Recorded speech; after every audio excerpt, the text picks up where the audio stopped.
I'm Steve, and I'm a sex addict in successful recovery. This whole sex addiction mess for me began when I was 13. I just lost my dad in a plane crash, and I was angry with God. Uh, Angry doesn't do it justice. I was furious with God. I felt shortchanged. I felt screwed over. I felt like He didn't give a damn about my life, and I felt like He didn't care about me.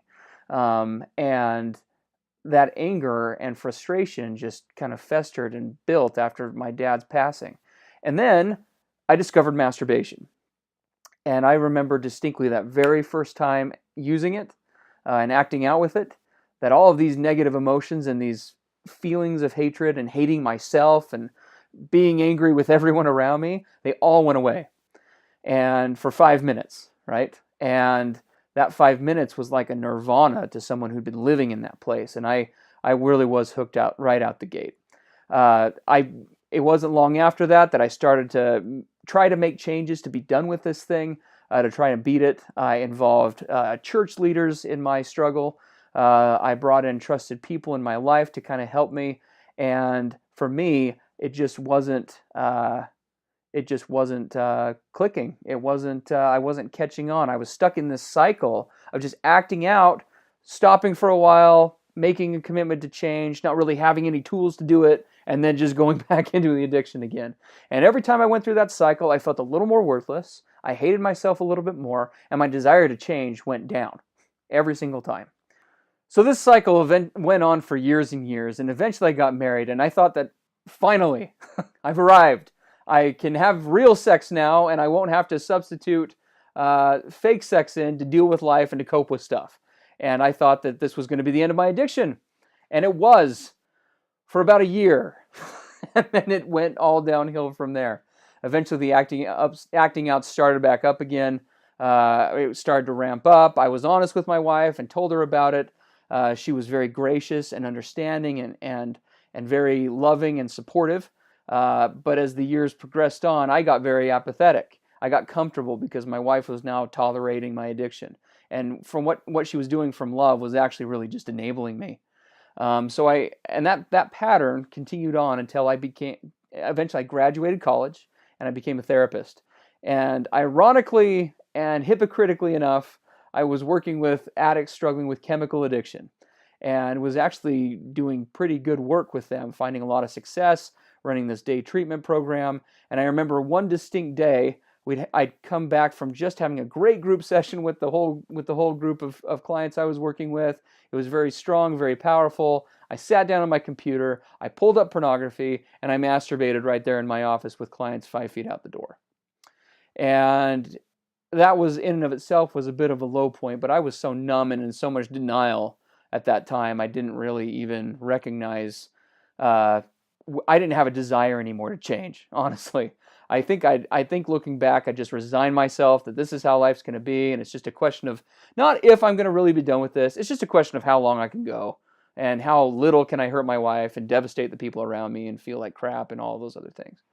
And I called my wife and was giving her kind of a half-hearted apology, just as I had hundreds of times before. And my wife, who had been really supportive up to this point, loved me enough to get real with me on the phone. She began crying, got really emotional, and told me that more or less that at some point in time, I was going to need to make a choice. And that time was coming where I could either have my addiction and the crap associated with it, the heartache and the shame and being angry at everyone around me and hating everything, including God, or I could choose a world of connection. I could have my wife in my life. I could have a family with her. I could choose kind of that light side of life, but that I couldn't do both anymore. And for me, that was kind of a ground zero and breaking point, because that was the day where I decided that I needed to do something different. And so I did. And I'm not going to lie, initially when I started my recovery process, I started attending 12-step meetings, for example, frankly, just to get my wife off my back. I didn't really want to be there. The thought of going was nerve-wracking and terrifying. But I thought, if I just go to these stupid meetings, then my wife will leave me alone enough or feel like I'm doing enough that I can just keep this never-ending cycle going, because I didn't see a real way out of it. And as I attended those meetings, this really interesting thing happened. Even as I started to implement just little things from those 12-step groups, and as I started working with a therapist again and started just doing in little ways the things that he was asking me to do, I started to change. And I started to not only act out less, but my desire to act out was going down, which for me was just like water into wine kind of stuff. I mean, it was just nothing short of miraculous.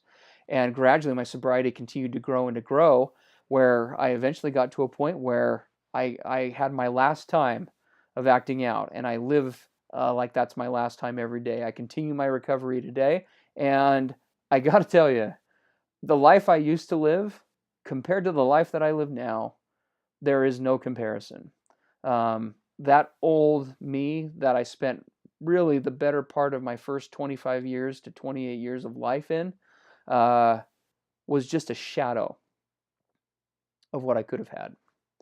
And the life that I live now is such a deep contrast. I live it literally in the light. I love my wife. We have a great marriage. We've both done lots of work in the recovery process. We've spent years working with good therapists and trying new things and going to support groups.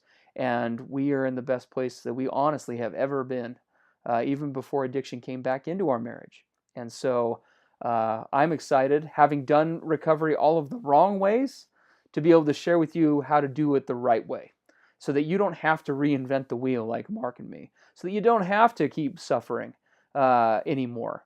Today really can be your last day. There is a last time that every addict acts out. Everyone has a last time. And the way that you determine whether or not this will be your last time is what you do today and right now. Maybe, who knows, maybe 10 years from now, you're going to look back on today and say, that was the day that I made a difference, that I made a change. And we know that you can do it because we've done it, and we're excited to take you there.